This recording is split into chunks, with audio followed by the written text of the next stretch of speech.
decision for all glory, the background for the creation of all glory has to do with the Sunday of May 31st, when I felt that my neighborhood is going on fire and nobody's coming, no police, no nothing. And I had my gun out and I was ready to protect my family that night because I knew that nobody else but me would do it. And after that night was over, something inside of me needed to reconcile all these things into something cohesive that I can do, because just like what's happening in my homeland right now where I'm at, if horror and evil come to your door and you don't find a way to engage it, you don't find a way to meet it on the battlefield, whatever it is, physical, mental, spiritual, doesn't matter, then you're becoming a victim. What if story is the answer to our crises of meaning and belonging, to our impulse to heal our lives and help others, to our desire and drive to leave this world better than we found it? Now, we love good stories. In fact, we're kind of obsessed, not just with the stories themselves, but with the stories behind the stories. Their oddly perfect timing, the healing process they provoke in their authors, and their capacity to catalyze individual and collective change. And we love exploring these with writers, thought leaders, entrepreneurs, healers, parents, and others. Tune in to hear these stories behind the stories and entertain with us the real possibility that whether you are a teller or a consumer, story is always offering or leading us to an answer.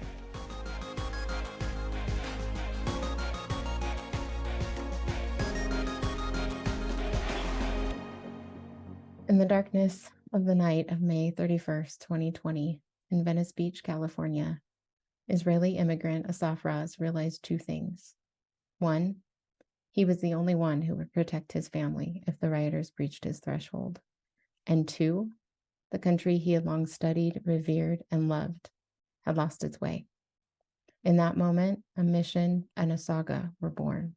Tune in to hear Assaf share why he chose to deliver his mission through the story of Tanner, Washington. You'll also hear him talk about his unusual definition of sacrifice that he believes is required to achieve that mission. And yes, it made us all squirm.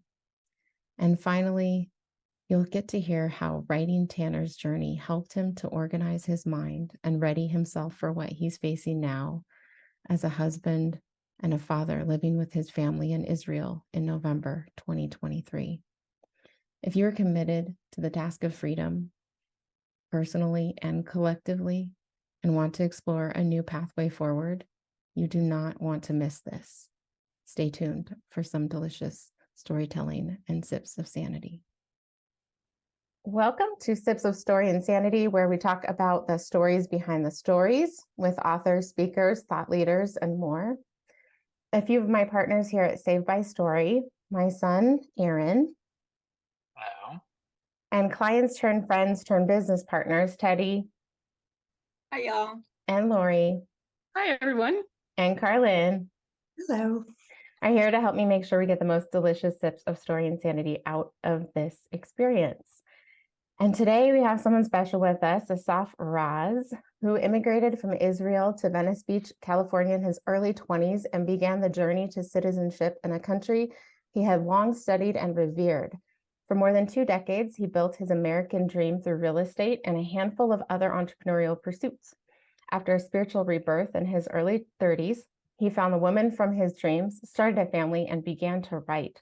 First, he wrote a short memoir about his awakening called Rite of Passage, and then he started a novel fueled by his love of Roman history and the alternative history genre.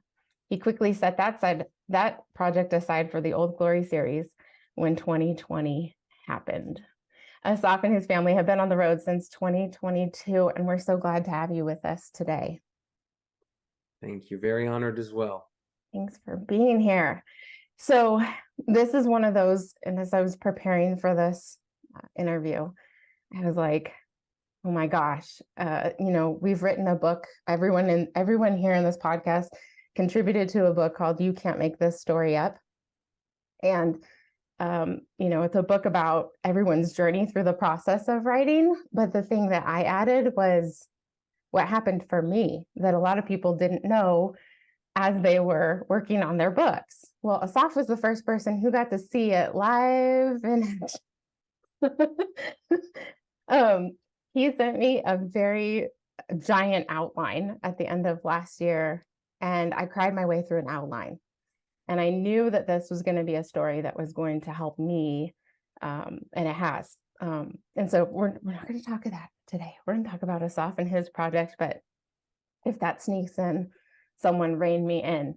Okay, so it's been almost, when did we meet? About this time last year, right? October, November? Something like that. Yes, something like that. I can And then track it, but I think you're right. we started with the writing in January, and I've had a lot of people show up in my world and say, I would like to write a book in this amount of time, and me think, I'm not sure. And so this gentleman here has written nearly 1,500 pages in about 7 months. And so, first of all, congratulations for for surviving that. Thank you. And now we have 3 books, because that's just way too many pages to put in one book. So you have your first book, Descent, getting ready to drop at the end of November 2023. And then we'll stagger Decision and Declaration throughout 2024. So the first question that I have for you is, when did you start thinking about the Old Glory saga? What inspired it? I will answer it in 1 second, but since I'm a very disobedient person in general, I want to actually first start and talk about this lady, Amanda Johnson. Oh, no. Who we met not about books at all. And I decided internally that I'm going to work with this woman. And I knew it. And now that I know her and all the wonderful people that come to help through her, I know that my intuition was right. So I would like to first of all honor you and everybody that help with you. Now back to your question. So you ask how was I inspired to write the Old Glory series? Right, that is the question. The answer is simple. The year 2020 has provided all of us with some extremely challenging moments. Maybe some of us actually fared it really well and they had no challenges, fine. My life was ripped apart in some regards. And the reason for the books was because my mind was under a complete assault. The decision for Old Glory, the background for the creation of Old Glory has to do with the Sunday of May 31st, where I felt that my neighborhood is going on fire and nobody's coming, no police, no nothing. And I had my gun out and I was ready to protect my family that night because I knew that nobody else but me would do it. And after that night was over, something inside of me needed to reconcile all these things into something cohesive that I can do, because just like what's happening in my homeland right now, where I'm at, if horror and evil come to your door and you don't find a way to engage it, you don't find a way to meet it on the battlefield, whatever it is, physical, mental, spiritual, doesn't matter, then you're becoming a victim. And then it's turning into terror, and then you become so helpless. So to answer your question, the Old Glory series did not come from any divine planning, but rather the horrific mental experience that I went through and the need for me to reconcile it in a way and to find how to advance forward as a human being, as a father, as a husband, as a son, as a brother, as an American, as an Israeli as well. And the Old Glory came out of that. Tanner was born from that need to find a way. And the road there was started from a whole different way, because the Old Glory series did not begin as thinking as a book, because the first thing I've done, in a sense, was to create a document that detailed some of the things that I thought that should be done. And that document, in a sense, ultimately morphed into this story. So that's the background from where it came and the forces that pushed it. And it wasn't an easy decision, because I gave up on on a project of 3.5 years. And I was 300 pages in with outline of about a few hundred pages. Sounds familiar? And I gave up all of that because I needed to find a way to reconcile it all and to find how to protect my family. And that's how Tanner and the Old Glory series was born, from that need. Mm. So you had, I know that your mission is much, like you said, much larger than the book. It started with, would you call it a manifesto? Yeah, it started from a document of ideas, constitutional, nonviolent ideas of how to save the country from ripping itself apart. I couldn't believe what I saw. And the document, even though it dealt with honorable, legal, acceptable, and democratic way of how to advance and how to reclaim our country, that document scared a lot of people when I showed it to them, because I couldn't believe that people get scared from something like that. That was not the America I've known, that Americans will be so scared from a document that tells them about how, in what ways they can legally and constitutionally assert their rights as citizens, as American citizens. I couldn't believe that Americans will be so afraid. And when I realized that going about it this way would make people too afraid, I remember the story, and I hope it's Jeremiah, it could be Ezekiel, I don't know, the prophet that went to David, King David, and gave him the fable about the poor man's sheep, after what King David has done, taking the wife, the Bathsheba, the wife of one of his generals. And the prophet knew that if he's going to go to the king and tell him, hey, that's not a good thing to do, the king would have him killed. But what about if he's going to create a fable? So you can get to people's minds and hearts in a different way. And Tanner, that's all those things together led to the Old Glory and to the birth of Tanner.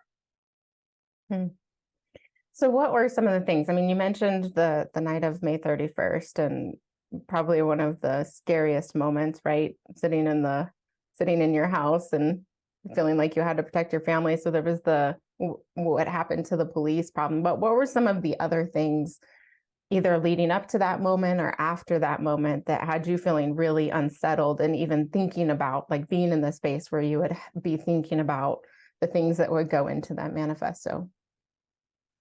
So, all my life, that's a great question, and just that one question alone can leave us the entire podcast. So instead of that, I'm just going to give a summary, and you can ask me where you would like me to expand upon. But you can make the case that the road there began with my character, that it was always a bit rebellious in some regard. I rebelled all my life. But to be fair, I never considered it in this round on Earth, and I do believe in rounds in a sense, like spiritual rounds. I was convinced pre-2020 that my role in life is basically being good father, good husband, brother, whatever, son, buy some properties, build businesses, go traveling, and have fun. I figured that this was life. But in 2016, that's where my attention started peaking. Because in 2016, when my wife told me that she's pregnant, 3 things happened. Number one, I was at that point, I was 5 years away from any internet and stories and news and magazines and all this. Doesn't matter the reason. It was after rebirth. I needed a break from the world. I took 5 years of none of it, while being a businessman and in Santa Monica, Venice. But I just turned off all those things, just did my work and studied Buddhism and Taoism and all these things. And I had fun. But when 2016, when my wife told me that she's pregnant, I knew that break is over. Because I had to know, because if something is coming toward my family, how would I know if I'm on my break? So that was one thing I did in 2016. And then as soon as I did that, I encountered the election, which I did not vote in. I did not feel a part of all that process yet. I did not like either candidates. I was still very removed. But the thing that I saw immediately was the attack against President Trump. And irrespective of loving or hating the guy, what spooked me was the level of intensity that was thrown against him being the president. And I said to myself, if a president can be attacked this way, what does it mean for all of us? So that was a nagging thought that started in 2016. And then the third thing was Professor Jordan Peterson. I suddenly saw one of the first earliest videos of him, an older man in a business suit, trying to explain to students that freedom of speech is important. And what I saw in that video was one of the earliest videos when he's trying to speak to people and the way he was attacked. And I started realizing what's happening. I started following his work.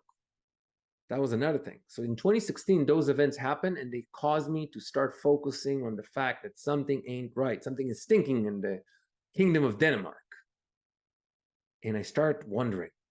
And I kept on wondering, and I kept on studying, and I kept on wondering. But still, I was not convinced that it is my role to do anything about it. But 2020 then showed up. And in 2020, I realized that we've reached a point in which you can't even trust the law. And when you can't trust the law, and when you can't trust those who enforce the law, and when I do not mean the cops are brave. I mean their leaders, their civilian leaders, the politicians, and what they have done during 2020, which was, as far as I'm concerned, that was a betrayal of the people.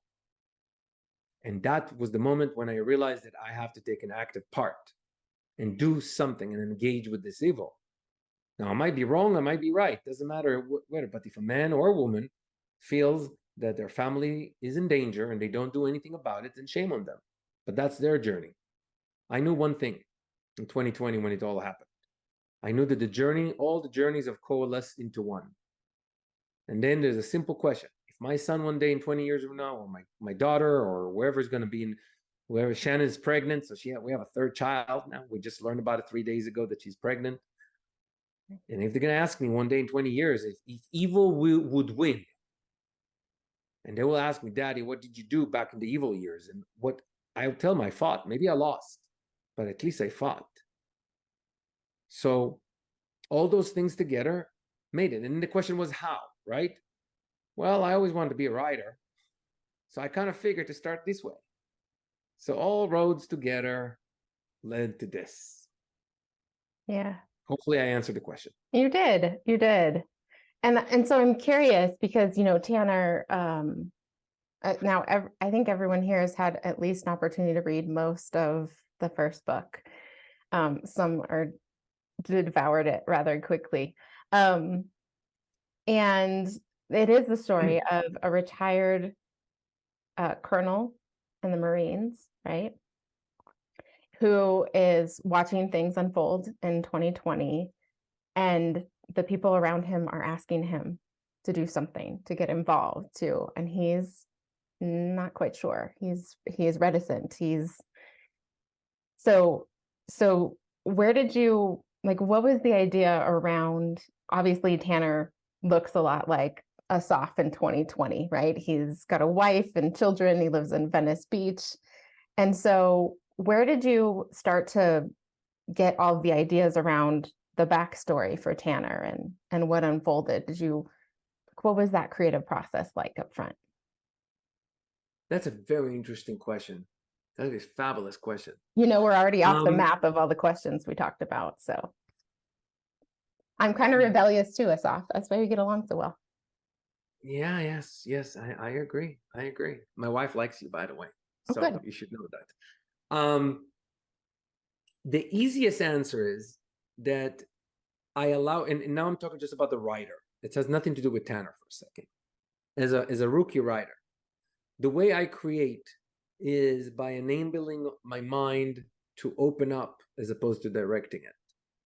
So when I had to deal with my emotions, right?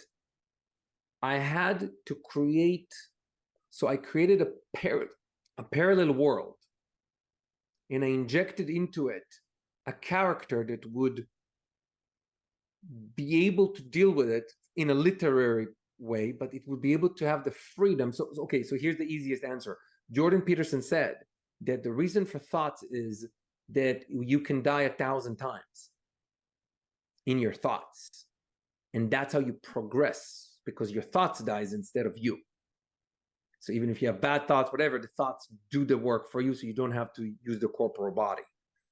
So I allowed my mind to react in to evolve to that and let it flow out of me.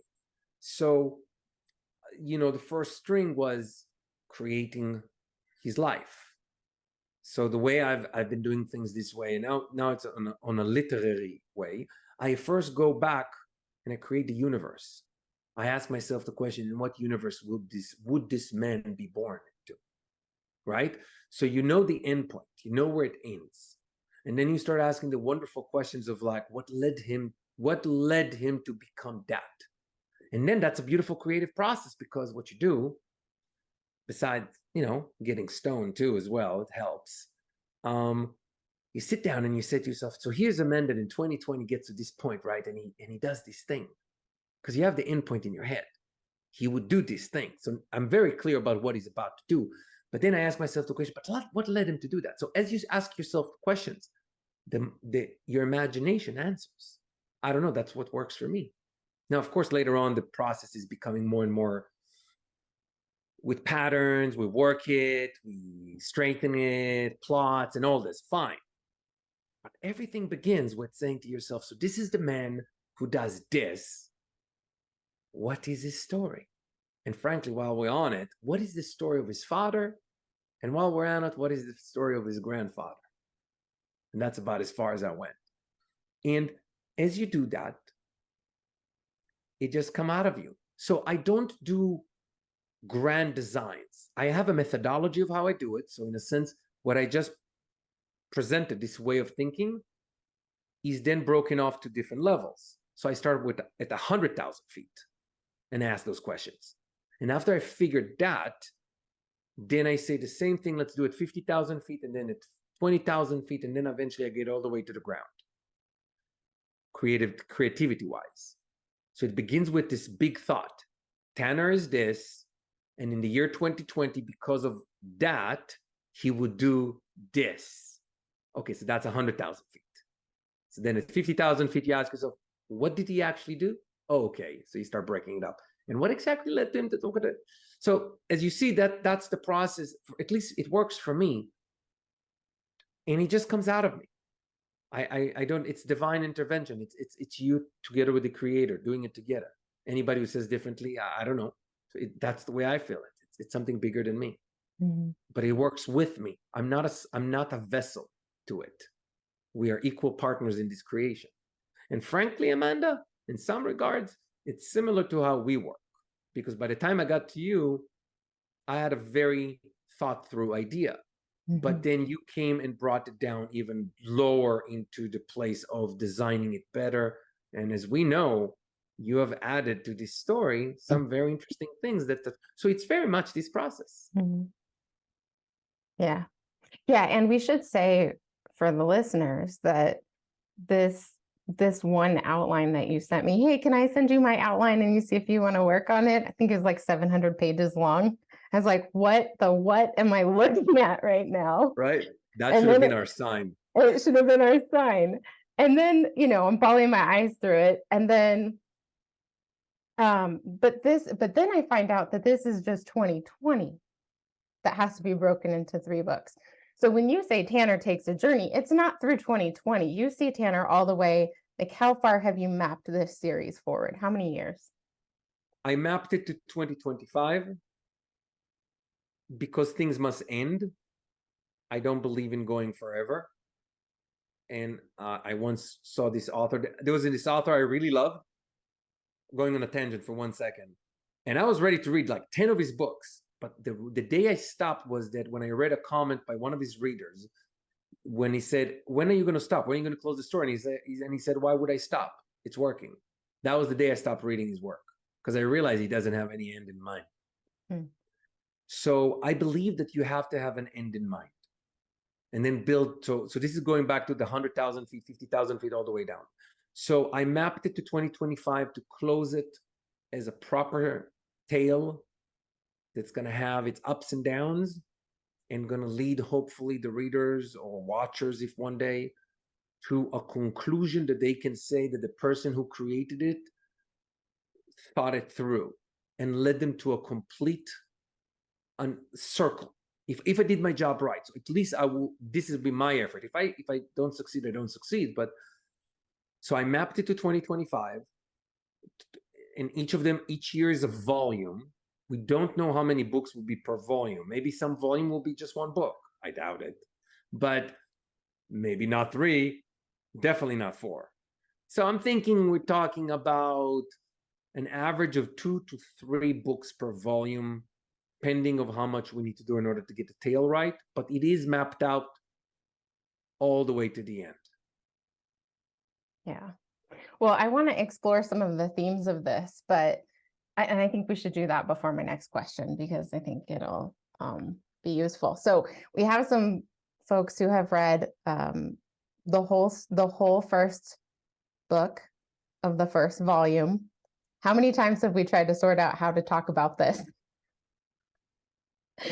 Lockdown 2020, the year 2020, 3 books.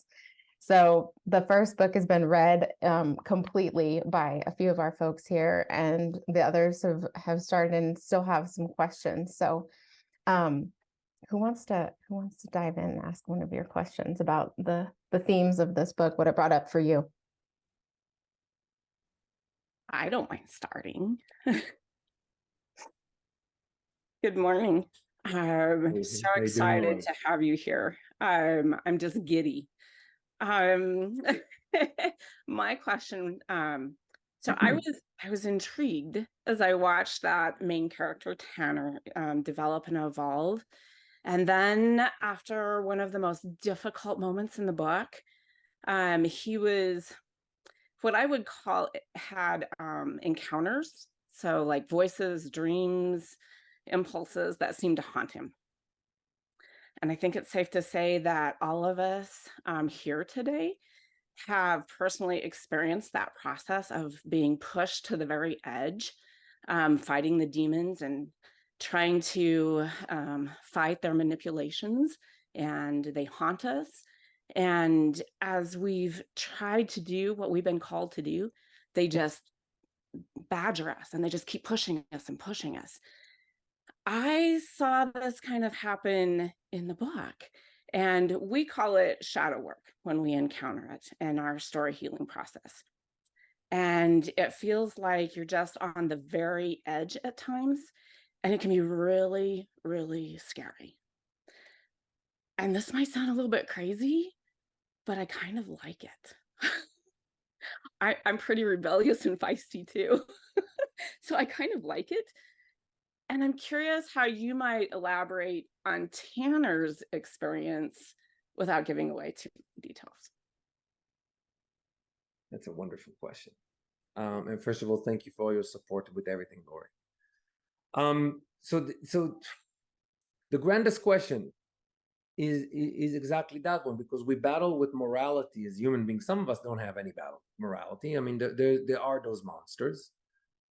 But generally speaking, I want to give credit to humanity in a sense that most of us battle with morality, whether it's the morality of replacing the toilet paper, not being the last one in the restroom, because you know somebody's going to get stuck, right?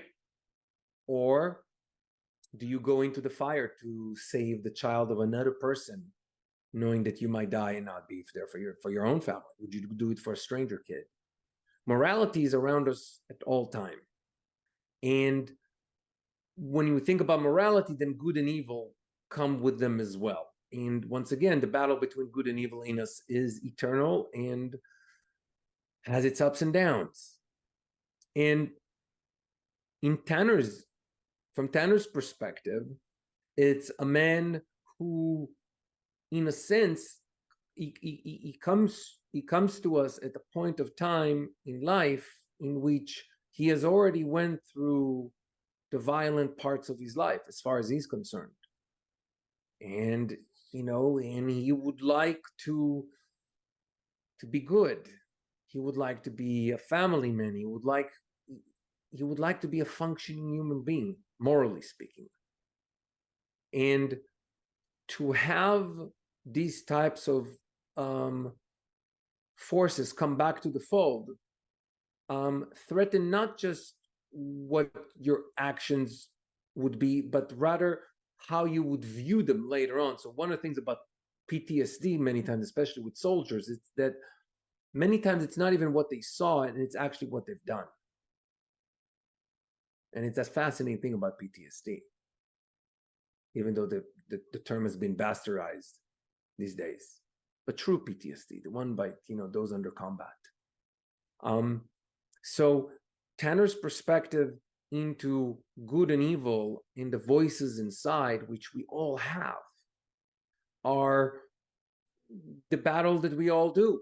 And we're just seeing it in a very spiked way from a person who the meaning of him adhering to any of those sides are big because of his abilities, his skills, his point of time. And in this particular case, we also examine question of what is there beyond the threshold of good and evil. Is it just stopping there? I don't think so. I know it's not. Because you can find yourself going past that threshold in the name of something that is far greater, even if you have to sacrifice everything for it. You realize that you are in a different domain altogether, past morality, past good and evil. And then the question is, what is there? Tanner, through his journey, enables us, and enabled me personally as I was writing it, to examine those questions without having my own corporal body doing the actions. It was only my mind in order to examine those very questions. So I would make the case that what you see ultimately from him, irrespective for the severity of his actions, is really an ordinary man battling with those questions when what's on the stake is his family. And family is everything. And that is one cohesive thing that he was never and he will never be confused about. And we have to understand that. And that's the one aspect of morality that he holds to no matter what. And when you hold to that, you realize that you don't really care about good and evil no more. You would do everything in order to protect them, even if you have to turn evil yourself. Everything is fair game when you protect your family. So I don't know if I really answered your question. I hope I did. You did. But that's what came to me. Yeah, I love that. Thank you. And family is everything. I agree.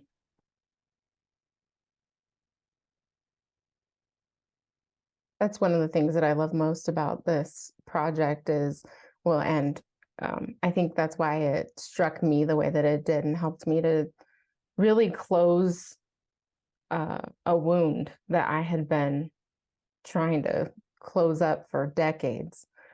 And it is around this piece of looking at the way that you've built the world and the way that you've built Tanner's internal world. There's such a powerful mirror happening that you can see the arc of what needs to happen in the world, but what needs to happen in the human in order to make this thing happen in the world. And I've seen books where there's an imbalance of that, right? It's too much on the what to do, or it's too much on the internal world. But this is so well balanced in the way that it's paced. It forced me to ask all the same questions that Tanner was asking at every single juncture. I agree. It left me going, what would I do? Like, could I stand beside Tanner? Could I be that person? You know, I mean, like the questions were, it was intense. I loved it. Yeah, and the team members, like there were times where I would say to Assaf, like, oh my God, there's this character named Jenny, and I won't give it all away, but I love Jenny. And it was like, Jenny, I could be Jenny, but I can only be Jenny with words right now. Like I have work to do in order to like be an actual Jenny on the ground. But like that energy of it, like leaning more into that was like, how far could I go right now? And how far do I want to go eventually? Thank you. Yeah, that's exactly where I was at. That how you took us on such a journey, and it was it just made me stop and think, like, where my family is at right now, how would I protect them? What could I do to keep them safe? And what is my role in this process moving forward? Because I think we need to ask ourselves that, what are we willing to do? You know, there's a lot of work to be done. Indeed.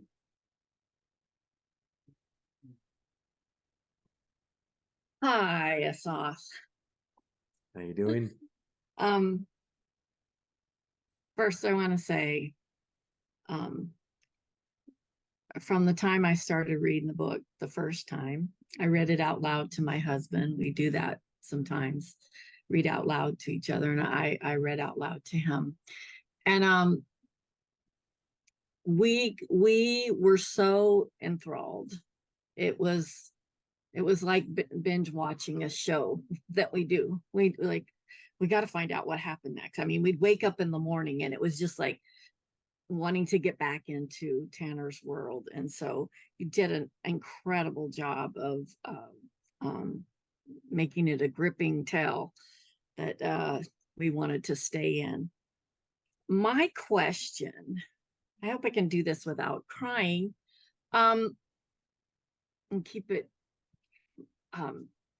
So when I read the words, "Here I am," it hit me super hard. Like, I mean, it like literally took my breath away. And it took me back to a place. As a Christian, we're supposed to be a living sacrifice. And as like up into my 40s, I really took that literally. I don't think it was anything religion put on me or anybody put on me. It was something inside myself that I was continually giving up things I enjoyed. If I felt like I was enjoying something too much, I'd give it up because, I don't know if I felt like that was going to gain me more points or something. I don't know.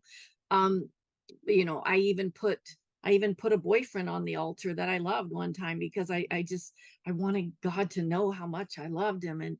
And so I put myself in a perpetual state of suffering through sacrifice until I was around 40. And then I went, no more. In 2018, I woke up one morning and received a hymn, a song. I'm a songwriter, but a lot of times you sit and you write songs, but this one like just came to me. And the first words was, "It's my desire to be a vessel of honor. Here I am, ready and willing, use me." And it was so deep and so moving. And yet I felt a call and I felt the resistance that like, no. And I remember telling a man about it later. I said, I wrote a song that I would have written 20 years ago, not like, like I don't get it. Well, when I read the words, "Here I am," that song and my past and the song just like hit me. And the call, the resistance, through the whole book. When I read the rabbi's story about his call, I won't give anything away. I read it like 3-4 times. I just kept reading it over and over because I couldn't wrap my mind around it. I didn't know what he was talking about. So it led me to believe, oh, maybe I have a different definition of sacrifice, or I look at this differently than the writer of this book. He has something about sacrifice that I don't have, or that I don't understand, and I would like to understand. Does that feel like a question? Yes, I believe. Let me make sure that I understand you. It seems that you are bewildered or puzzled or intrigued, one of those words, or maybe all of them together, over the version of sacrifice that's being experienced through the book, which is contrary to the way you've been viewing sacrifice in your life? It seems like that is your question, and you're wondering about what led to this type of view on the word on the term sacrifice. Is that what your around view is, yes, and what my view what led is? to it. Right. So first of all, I'd like to give again credit to Amanda Johnson that actually have seen what I placed in the book without me knowing that I placed it. So the mother of reorienting the sacrifice from being subtle and into a theme is very much this lady's credit, and I would like to issue it where it's needed. But that does not change the fact that what was always before that. And so therefore, let's go back to the question about my view of sacrifice. And if you would like, then I will superimpose it into Tanner, and I'll show how it's actually the same. So Ayn Rand, who I hold in a very high regard, spoke about the matter of sacrifice one time, which made sense to me, because my version of sacrifice has always been different. But like many cases, Ayn Rand has actually gave me the vocabulary to describe things that I feel yet I didn't know how to express. So Ayn Rand once was asked about sacrifice because she's against sacrifice. And she explains that she's not really against sacrifice, it's just that the term is being used wrong. So she said, for example, if a man runs into the fire to protect his wife, to save his wife, and dies, and he saves her, one would say that he sacrificed himself for her. But that's incorrect. Because what he has done was to protect the highest value of his life. That is my meaning of sacrifice.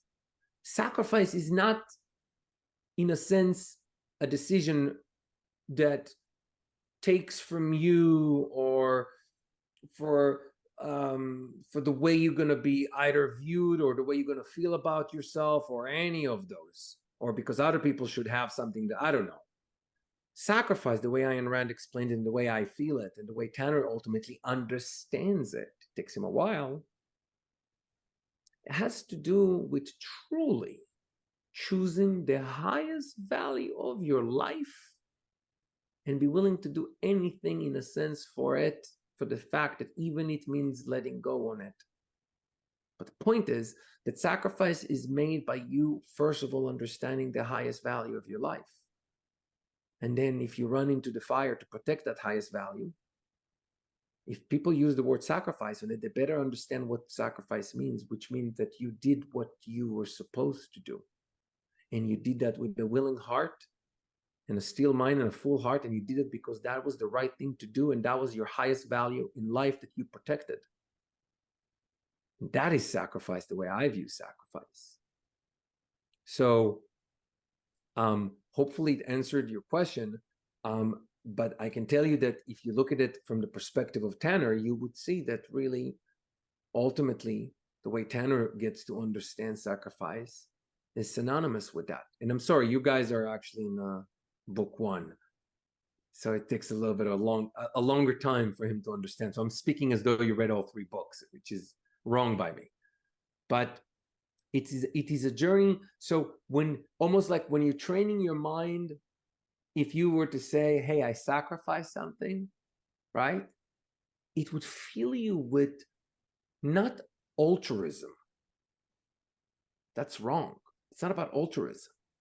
It's about the fact that you have done so because you wanted to do and protect and to nourish the highest value of your life.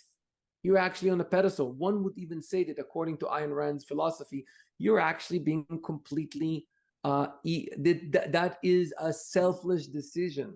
Selfish has been misunderstood and misconstrued. Being selfish actually leads for this, because you actually, for the self, the highest value is your wife in the fire, for the self. Therefore, it is a selfish decision to give your corporal body in order to save your wife from the fire. And you do so willingly. And you're sacrificing nothing because you're earning the right to do what you were meant to be. You're actually a very glorious person. It's just a sad story if you died in the fire. But you did so doing the best you could ever be. You've been the best person in the world. So my view of sacrifice is I guess in a funny way, is the glass half, they say glass half empty. It's not half empty. The other half is air. That's the way I view sacrifice. Hopefully it was clear. Yeah. And, that was one of the first things that I witnessed in the story. And of course, was asking, like, how do we make this? Because this is just almost the most important thread to pull. And of course, at the same time, and true, you can't make this story up fashion, all of the talks that Jordan Peterson did on Exodus began to drop, right? And so there was this conversation about proper sacrifice, as if there's something that is improper. And so I'm curious, because just if you can tie the thread of everything that you just said to this other idea that we talked about a little bit throughout this process, is, when Peterson talks about it, and the crew that he pulled together there, they're talking about this idea of proper sacrifices being the thing that you love the most and almost think that you couldn't possibly live without, right? So in the context of Genesis or Exodus, it was like the fattest calf that you had, right? You're not keeping that for yourself to take care of your family. There's some sort of belief or trust in the higher good and the higher being that is going to see you being willing to say, this is the best, and I don't know what's going to happen over here because this is the best, but trusting that something better is going to be put in its place. So I'm curious if you could tie that thread within the context of Tanner's story. Well, we can tie it into Tanner's thread, but we're gonna have to omit something. And that thing is that it's the act itself is enough. It doesn't matter actually what comes next. The act itself should be enough. You don't, Tanner, the way he views it and the way he ultimately gets to view the sacrifice, so to speak, that he can make, it is not done in order to what he's going to get out of it, but rather the fact that he understands that at this point of time, this is what he needs to do. He knows it. He knows it through his heart. He knows it through his mind. And all that is left is to will his body to follow suit. So when we look at the concept of proper sacrifice, I would simply say, and when Peterson was talking about it, both in that and also in Genesis, right? Mm-hmm. is the fact that when you are willing to do so, to run for your wife in the burning building, that is your reward. That's all your reward is gonna be. Whether you save her or not, you should be honored and thankful for the fact that you were able to will your body into the fire to save her. And may God protect you as you take her out. And you, hopefully, too. But the action itself must be enough. Especially in this day and age that we're dealing with, at times seems to be insurmountable obstacles. And in things that worries us about the fate of our children. We cannot think, in my mind, and nor does Tanner, what the odds would be after I make the sacrifice to get the next way or the next place or this. It's not that. The action is the end point. And if he's blessed enough, then there'll be an opportunity for another action after that. But the action must be enough. If you want to be strong enough, you can't. And there's a moment in which the option of both fear and bravery are ahead of you. You don't know what's going to happen next. You got to make a choice right this second. You just don't, and you can't count on how your action will be interpreted later. The time is upon you right this second. What do you do? 2020 has provided all of us with those moments. What did you do? Where have you been? How did you behave? Have you learned anything? And so go back to any place in your life and you see that in the distilled moment in life, let's just say you had an emergency and you had to act, it wasn't about what you're going to get next. It was just the action. This is the action I need to do. And God, please be with me. This is the action. So hopefully I answered. Mm-hmm. Thank you.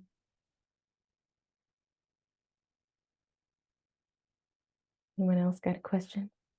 Yeah, I think that kind of leads into my question. Because for me, thinking about your book and your goals with the book, I want you to talk more about that, your goals for the book, and also like kind of what you want to add to the cultural conversation with it. Because for me, I'm a very diplomatic person. In my life, like, right, um, um, I don't like to talk politics with people. If I don't know their political affiliation, right? I don't like to get into those debates. Um, and you know, that's not what this book is necessarily about, bringing up debate, but in terms of speaking up about what you believe in and those kinds of values. Um, and Tanner, right, being willing to stand up for what he believes in. I'm just wondering, like, what are you hoping that people will think, they'll feel, they'll do, or they'll sacrifice as a result of reading this book and the rest of the series? All right, that's you asked quite a few questions. I'll do my best, but it seems like what you're interested in is understanding are the mission parameters of this book. It seems like that's what you're asking more about, as opposed Yep. to. So okay, that's a great question. Okay, so with the caveat, excuse me, with the caveat that certain stuff I'm gonna have to keep with myself. The obvious mission, the clear mission, is the fact that I had to write this book. In other words, when I presented a completely legal and constitutional piece of paper that presented non-violent ways to think about how to effectuate a change in the country, Americans were too scared about it. How come in the year of 2020, Americans are scared about it?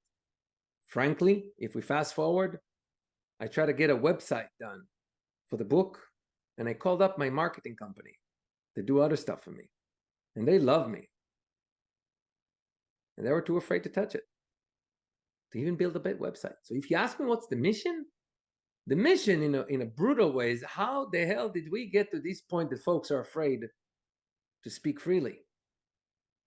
How the country that invented freedom of speech is behaving in such a demeanor.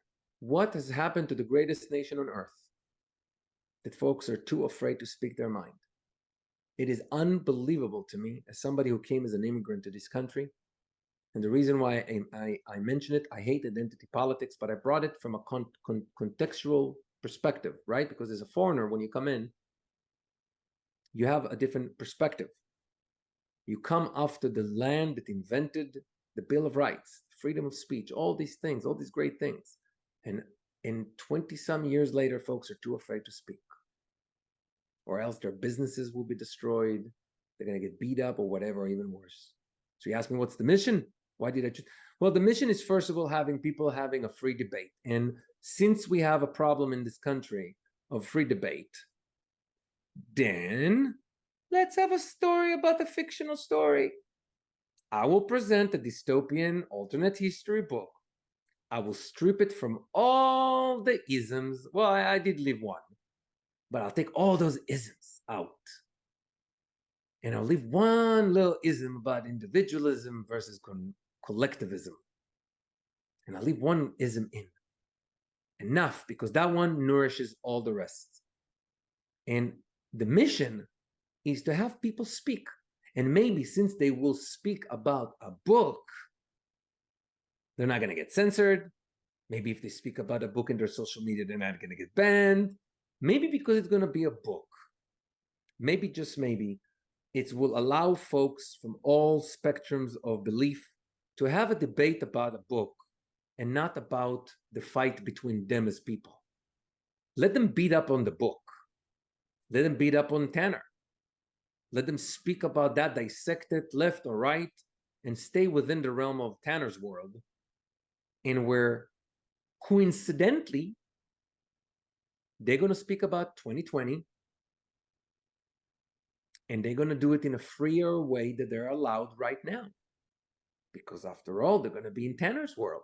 I want to give folks the opportunity to ask themselves questions, and the reason why I stripped all the isms was to minimize the friction points and to allow folks from all, hopefully from more spectrums, to join in on the debate about it, about like, and ask themselves those questions, like, what exactly happened in 2020?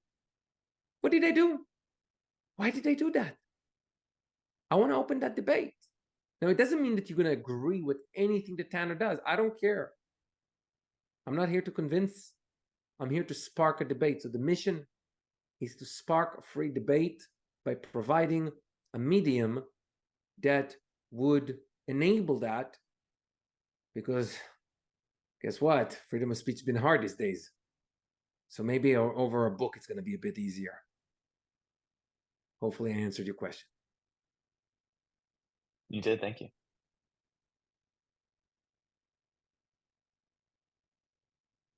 I don't know if I have a question yet, but I definitely have a lot of thoughts. And it's really what everybody has said so far, kind of pulling into like coalescing. So even like Lori, you talking about shadow work, as I'm sitting here thinking about my own struggles with speaking up in the face of violence or attack or whatever, it relates to my upbringing. Like I have a whole kind of life before my adult life that was very oppressive and very punishing, and no room for opinions, no room to argue. So I have kind of this pre-existing fear that then shows up on top of current events. So the kind of the reckoning and reconciling of the stuff I carry with me and the stuff I believe now. And sacrifice is a huge part of that. I mean, part of that narrative growing up was like, it's not your job to have opinions or thoughts or feelings that are different from what we need. You need to put all your stuff aside and deliver over here. So having to work out a different definition of sacrifice, sacrifice because you kind of have to, or you're under threat if you don't, versus it being driven from this, that place of value. And oh my gosh, Aaron, like you and I, we're both very diplomatic. I do not like the high conflict, high debate conversations. Yet I have a ton of opinions and I feel very strongly about a lot of different things. So 2020 was like hitting a wall for me of, I went with you, Assaf, like, how did this happen? How are people so afraid? Why are people cowering and putting their head down or agreeing with things they do not agree with internally because of what? Like, why? Like, you're going to get yelled at, you're going to get canceled, your business is going to get torn down, your life is going to be threatened. I mean, the list is very, very long, but how did that happen? So like all of these things, to me, kind of all come together as these big questions of, how can we talk about things, ideas, opinions, beliefs, curiosities without it becoming a threat of, I mean, in some cases, physical violence or death. And I find the shadow part of this, and I know, Amanda, you and I have talked a few, times over the course of all of this about like what gets like what has been evoked in even reading through, right? Like that has shown up for me, really from like chapter 2. I mean, just this idea of how can this be? How can this be that I cannot say this thing or say, oh, you know what? I have a different opinion about that. without like this massive fear of something awful happening to me? How did we get here? And how is it that like the part of the thing that I mean, I struggled with then, I still struggle with now, is if you believe a certain way, you can do it whatever you want. You can graffiti, you can tear things down, you can threaten. But if there's like a counter opinion, you're the bad guy. Like that part. So the kind of the separation of harmonious conversation or interesting debate. So I'm just, those are just kind of my reflections, even listening to the questions and thoughts that people have today, because it's so deep. Like there's just so many layers to it. But I have the same question. How did this happen? How did we get here? What happened? I would like to know. You just made the case. This is what it meant to do. I'm not the purpose of the book was not to re-educate folks. Right. And since we're talking in the way Tanner thinks and everything is also, as you've noticed, he doesn't think in long. This is not Dune, right? You don't have pages and pages of his thoughts. Yeah. It's just like a glimpse into his. So in other words, it's meant to give you the breadcrumbs to provoke you to think, and it meant to give you a way to think, because the event caused you that. They lead you, they give you the breadcrumbs, but they stop next to the rabbit hole. Yeah. Breadcrumbs don't go down. It's up to you if you decide to go down the rabbit hole and see. So I'll give you an example. One of my best friends was also my lawyer, my entertainment lawyer. He read the book in order to make sure that we're, buttoned up from the perspective of, liability, he wanted to make sure that his book really truly goes accordingly in a way that is not really going against people and defamation and all of that. Anyway, coincidentally, he has also provided me his reader perspective, right? Because he read every word as a lawyer, but then he also read it as my best friend. And he said to me, Assaf, I've known you for so many years, and we had very different opinion back in 2020. We're in the other spectrums politically. But I tell you what, this book has made me wonder. And I need to do some thinking about some of the stuff I did and thought back in 2020. That's what your book did to me. That was enough. Mission accomplished. I'm not here to provide the answer for folks. Folks should be providing the answers for themselves. But I'm here to tell you, hey, that smoke screen you're putting here, I would recommend push it away and view the mirror. And guess what? If you look at the mirror, and you can look at the mirror after what happened in 2020 and say to yourself that you were, in other words, you don't cringe. You don't look away. If you can look at the mirror and smile and say, you know what, I did my best. This is who I am. This is what I'm, then good for you. But if you cringe, you should be asking some questions. And frankly, even if you're happy about what you see, you should be asking some questions, because then it's going to lead you to other questions. So for those who can look at the mirror and not cringe, their mission is to then ask themselves, are we about to do something about it or not, right? They're already in an advanced state. Those who cringe have to have a different decision to make. Either break the mirror and never look at it ever again, or go down the rabbit hole and find out how you've been. So when I heard you speaking, in some regard, it seems like you belong to the former group, and which means that your rabbit hole is more related to how do you personally engage with all of this? Is this in a satisfying way? Is this a way that you would be able to make something good out of it? Or is this going to sit on you as a trauma?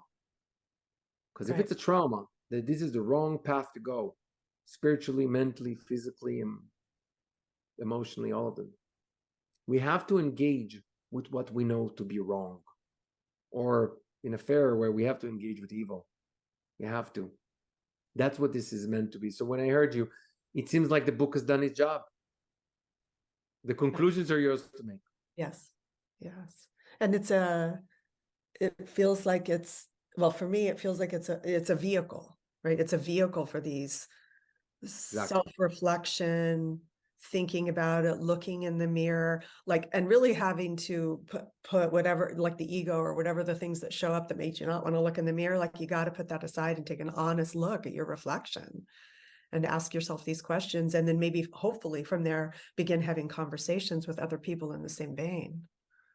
Right. To open up these discussions versus it, yes or no, black or white, that's it, good or bad.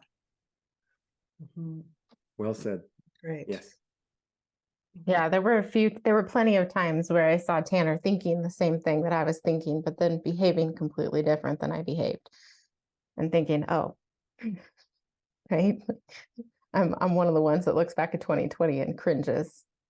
And also knowing, okay, if something like that should come again, what's different? That's correct. It's like saying, when customer service begins? When the problem hits. Customer service is not when everything goes well. That's not customer service. That's easy. Customer service begins when there's an issue with the client. So in some regard, the customer service that you owe yourself, based on your words, is that if you see that you cringes, then your question is like, well, am I going to keep on looking at it, figure out what I've done and do something about it? Or will I look away and make lies that only I believe in until I go to bed, and on my pillow, I kind of know I'm lying. And that's an awful way to advance through life. So we all made mistakes, horrible mistakes in life. Some of us more than others. The real question is one of redemption. What do we do about it once we know? Do we do something about it?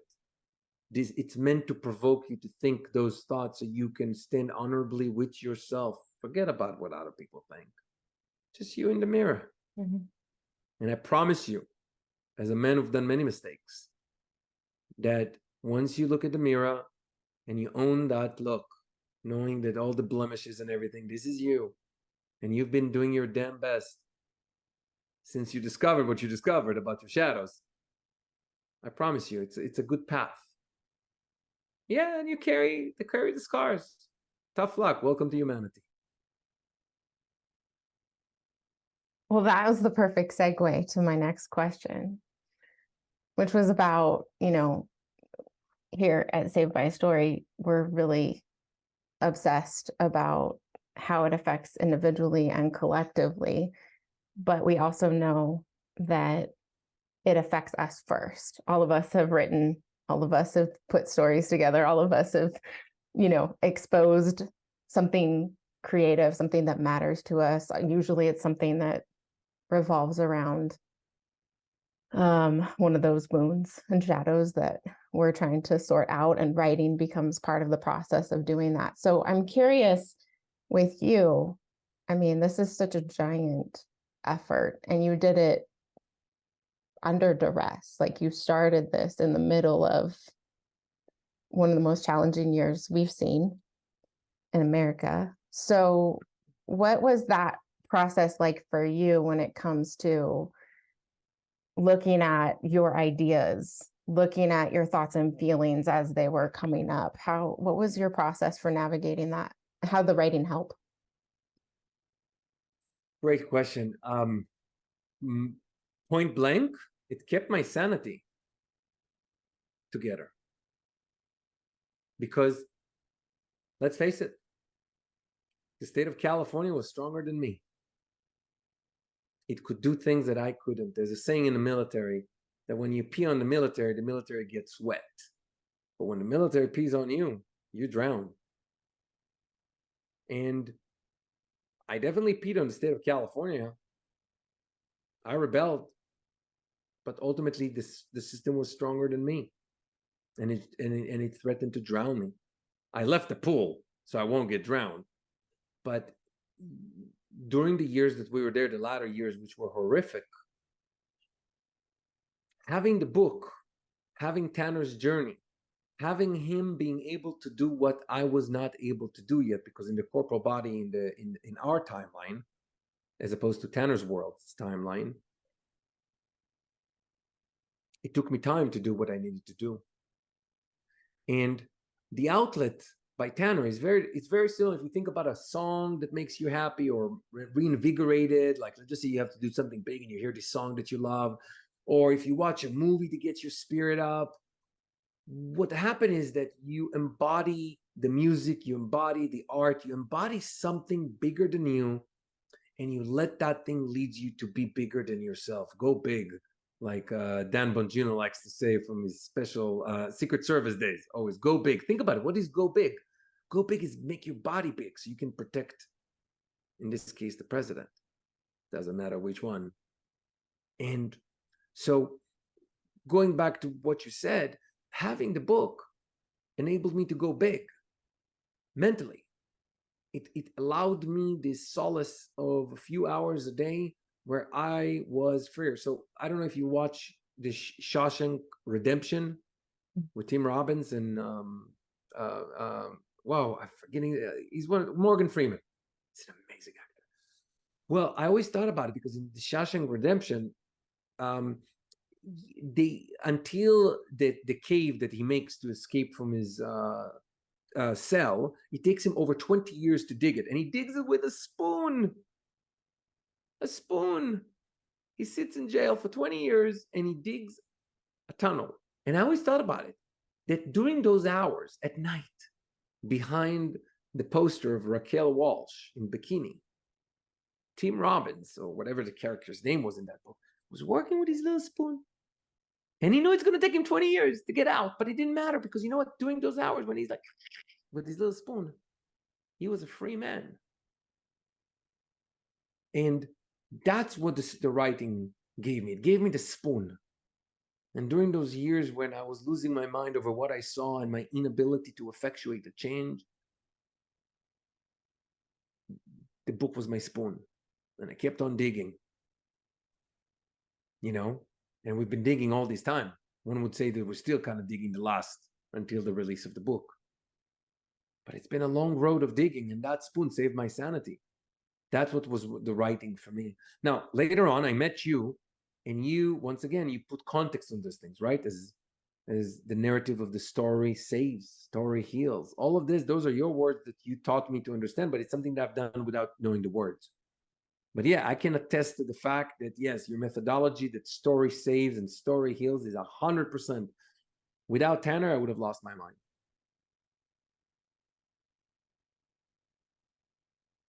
Were there any, I'm sure there were plenty of moments that surprised you, but I know that one of those, the things that happens is we're working on, especially fiction, right? A new character pops up and surprises us, or a new dimension of a character exposes itself that you didn't see before. Or in your case, I know there have been, you know, as you've been plotting even beyond 2020 into future years, you have had ideas. So what are some of those things that have surprised you as you've been writing, kind of the magic of the creative process that you've experienced? The easiest way to say, and a part of it will be sad because of where it's going to end, is that unfortunately, the last few years have been providing me with unbelievable material. Unfortunately, real life, our timeline, has spooked the hell out of me, because anybody who loves history and knows history would be a damn fool to ignore the parallelisms of what's happening to us. So here's the thing. Think about, you know, Hans Kruger, right? He's a baker. Berlin, 1931. He doesn't care for politics. You know, he has 2 kids, young kids. All he cares about baking bread. He's married, happily married. Hans doesn't know that in 10 years from now, he's going to be in the Gestapo working in a death camp. He doesn't know that his kids will be recruited into the Hitler Youth. And he doesn't know that all of them would die in the napalm bombs of Dresden later on. Because this future doesn't send you no memos. You have to have the wherewithal to in a sense, be cognizant of the present moment and take it fully, and to understand and to view it, and then ask yourself the tough question about where's your role in all of this. And for me, in some regards, that's what led the creative process forward. Now, as more characters joined and as more thoughts, I mean, they're all aspects that push the narrative. One would make the case that they're all, like shreds of lights that come from the lamp. That, they're more, or they're all the added light that reflects on the actual lamp.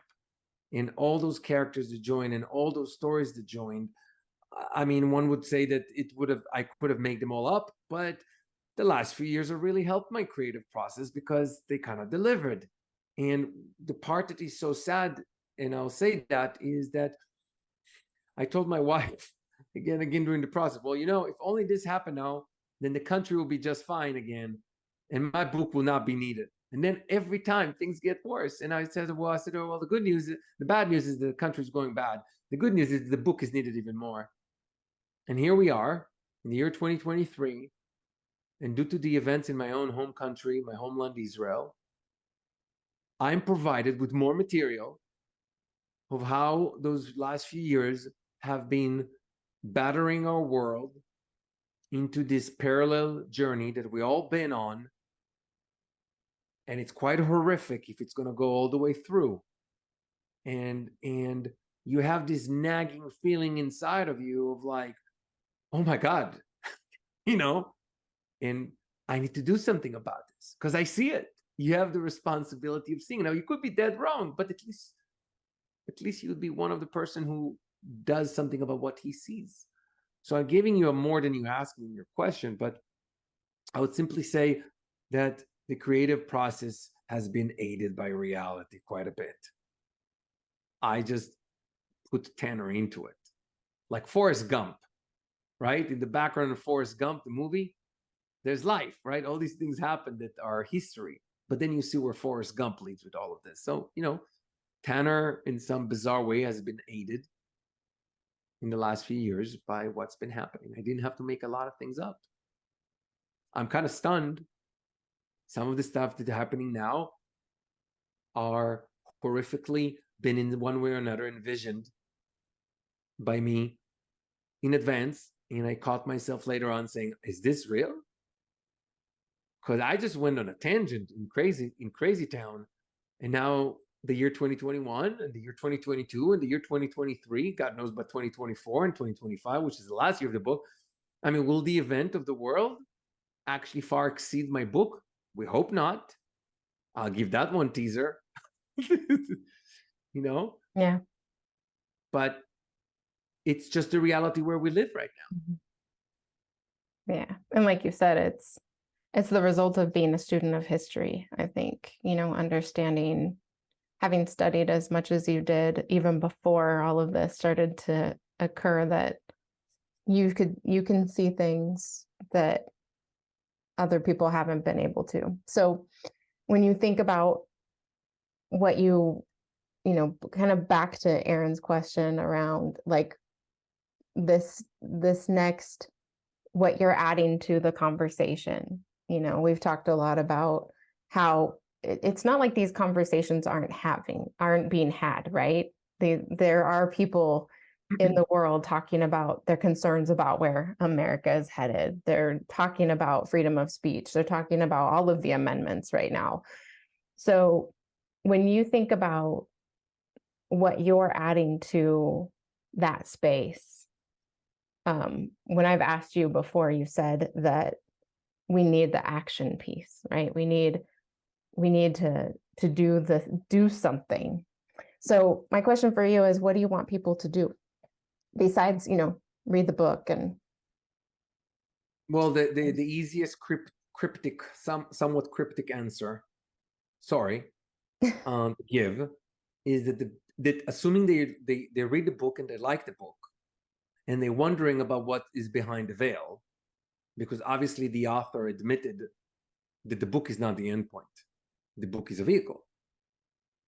Well, the first thing they can do to help is buy the book and make everybody buy the book, because it's not about making me rich.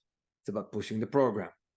And so the number one help here to understand here that is, in order for me to unveil this, I need to be able to do so. And in order to be able to do so, there need to be folks who are intrigued by this rabbit hole and would like to see how far does it go. And I have the full-fledged plan, a full-fledged promise, I should say, to unveil everything, unveil the plan, because I believe with all my heart that we have the ability right now, and I could be dead wrong, right? I mean, who am I? Just some guy who writes a book and a rookie at that.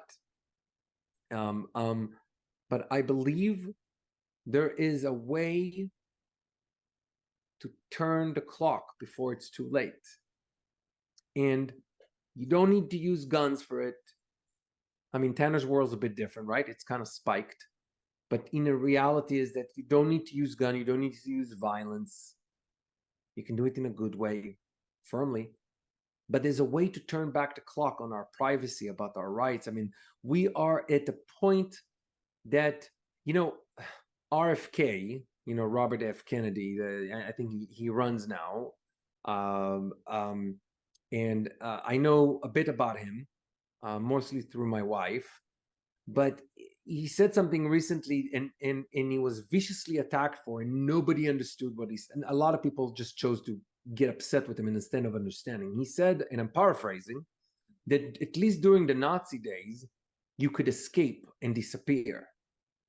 And today you cannot disappear anymore. And everybody went against him as though he said something against, in favor of the Nazis or belittling. I mean, they did not understand that what he meant was that if we have not taken notice back in 2020, we had to carry barcodes on our phones and pieces of paper that enabled us to buy food in a restaurant.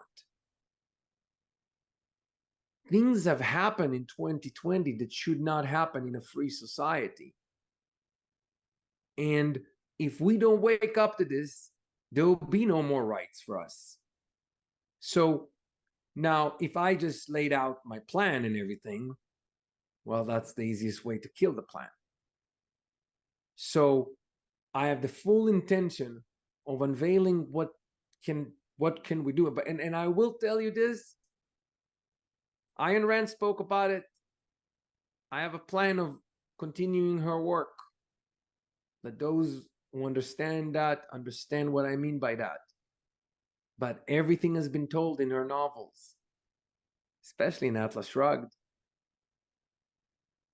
And the path is clear for those who are willing to take a look at it and understand that it is worth it. If you want to have freedom of speech, if you want to live in a free world, if you want to be a human being as opposed to a serf, you better act up. The easiest way for me to say about this, buy the book. Buy the book and enable for this to come out. And it will come out. And then a discussion will be provoked about that. And then some other measures will be done too. But silence is for the wise. We don't need to expose it all. So I'll simply say, buy the book. Tanner would speak. By the end of the first book, you get some hints. I believe that you end the book in a way of at least have some suspicion about some of the stuff that might be going. At least that's, and I'm sorry, it's really not by the end of the first book. It's really by the end of the third book. Once again, I many times I make the error of treating it as one book. I forget it was dissected into 3, right? Yeah. Nobody knew it's going to be 1,500 pages. I hope that the volume I've written the first volume in such a way that even if at the end of the third of this volume something happens to me and whatever, and I never write a single page ever again, my hope is to leave something that people can follow and ask the question and keep some of the breadcrumbs. So even if I don't give them, even if I don't provide all my thoughts, there'll be enough there to put you on the narrow path to start, thinking for yourself and maybe come up with something similar. And if all else fail, read Atlas Shrugged really good and wonder. All right. Well, There are no words to express the amount of gratitude that I have for running alongside you on that fast marathon sprint. Lori, I ran. It wasn't physically, but Lori's always trying to get me to run physically. But I'm just so grateful for the opportunity to have run alongside you with this. I can't wait to, I think that this little bit of feedback that we've gotten from our readers and from your readers is just the beginning. And I'm looking forward to it. And I want to make sure that people can follow what's occurring for you. So, I know you're unraveling a beautiful graphic novel on your social media platforms. So if you want to invite people to those platforms, let them know where they can find you so they can follow. So yes, and I didn't release today thing due to the situation, but I will do that right after we finish. So I apologize. We are on 4 social media platforms: X, Truth Social, Instagram, and Facebook. And to make it very simple, the handle is the same: Tanner, Tanner, and then Alpha, Alfa. So Tanner Alpha. It is the same handle name in all 4 channels, and it be the best. Probably the most reliable place will eventually allow it to follow be X and Truth Social. We'll see how long we survive on Instagram and Facebook before getting kicked out. Who knows? Maybe choosing the path of a book will also get them to hold back on their sensorial drives. But definitely on X and Truth Social. For now, on Instagram and Facebook, same handle at Tanner Alpha. It's all going to be there, all the news and everything. Excellent. Thank you again for the opportunity to run alongside and for doing this interview, especially with everything that is occurring on your side of the planet right now. And thank you to those who are listening and watching. Really, truly, stories save us, and this one can save individually and collectively. So don't miss it. And if you like what you hear, please, consider subscribing, leaving a comment. Make sure that you head over to Tanner Alpha on the social media platforms and keep track of Tanner's journey, because hopefully it resembles something of our journey forward. That's a wrap. Amen. Amen. And thank you. Thank you, everybody. I appreciate it a lot.